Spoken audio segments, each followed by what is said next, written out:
Hey guys, today is Thursday, December 9th.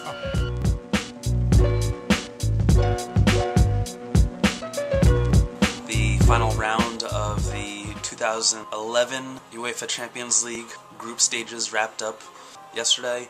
So, pretty much, there's not a lot of surprising teams that went through. Most of the teams that went through, I think, you could have expected. But after watching the games, I started thinking to myself, Italian teams don't really strike fear into teams the way that they used to. Italian teams in Europe are seriously underperforming. I realize that Inter won the Champions League final last year, but just some things to chew on. Back in the 90s, the Italian teams sort of ran the UEFA Cup competition. That was kind of the Italian tournament. And even going into the early 2000s, Italian teams did fairly well in the Champions League also, with the all-Italian Champions League final between Juventus and AC Milan at Old Trafford. In the UEFA Cup in 2008, which I think is really the last time that an Italian team did well in the UEFA Cup 2008, Fiorentina had a great run. They really impressed a lot of people. They played attractive football, but they're also very tactical. They really put Prandelli on the map, who is now the national team coach, obviously. They had a good run before they were eventually stopped by Rangers in the semifinals. Rangers just played absolute shutdown, a lot of men behind the ball type of football, which is exactly what they did in the Champions League this year. But, Rangers shut them down with their anti-football, as people like to call it. I don't really call it anti-football. I think that it's a legitimate way to play, keeping a lot of men behind the ball, stifling opposition.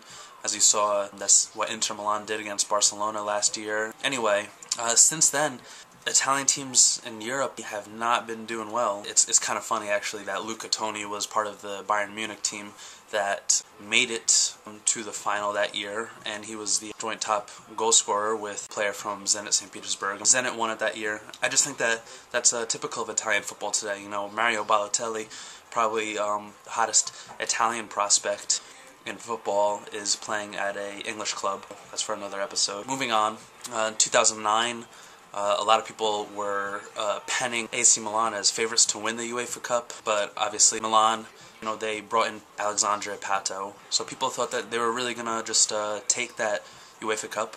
Obviously, that's not how it happened. That year you had several Italian teams qualifying for the knockout stages. You had AC Milan, Udinese, Sampdoria, Fiorentina, and all of the Italian teams were dumped out in the very first round. Italian teams were dumped except for Udinese. AC Milan lost in the very first round to Werder Bremen. Sampdoria dropped out first round, and then eventually Udinese would move on to lose to Werder Bremen in the quarterfinals. Really disappointing for fans of Serie A. Like I said, considering that Serie A teams dominated that competition in the 90s really quite handily. 2010, you had Lazio, Genoa, Roma, and Juventus. Yeah, Lazio and Genoa, they didn't make it out of the group stages. Roma went out in the first round, and then Juventus, they absolutely capitulated to Fulham, the game where Clint Dempsey obviously scored the wonder goal. That's how a lot of Americans will remember that game.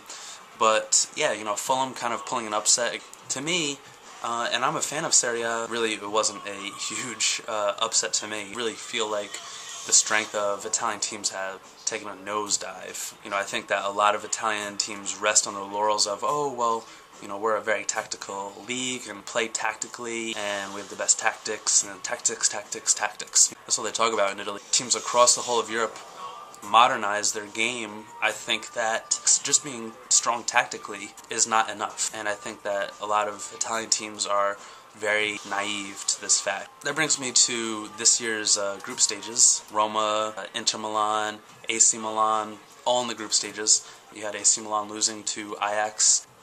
Last year, Roma had the shock defeat to Cluj in the group stages. They didn't make the same mistake this year. Inter Milan thumped by Werder Bremen.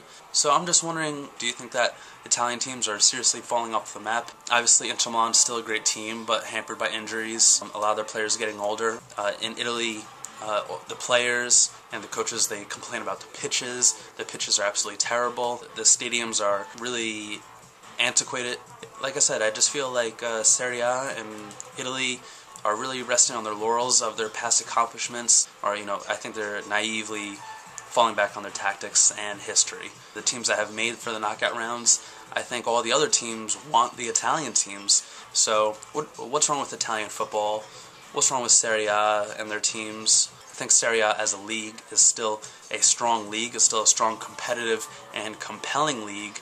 However, you do see that when a lot of these teams have to face European competition, it's not happening. So let me know what you think about Italian football, why they're not as good anymore, what Italian football needs to do to become a dominant force in European football again. Yeah, that's it. So I'll see you guys tomorrow, maybe the day after. Comment down below. Let me know what you think.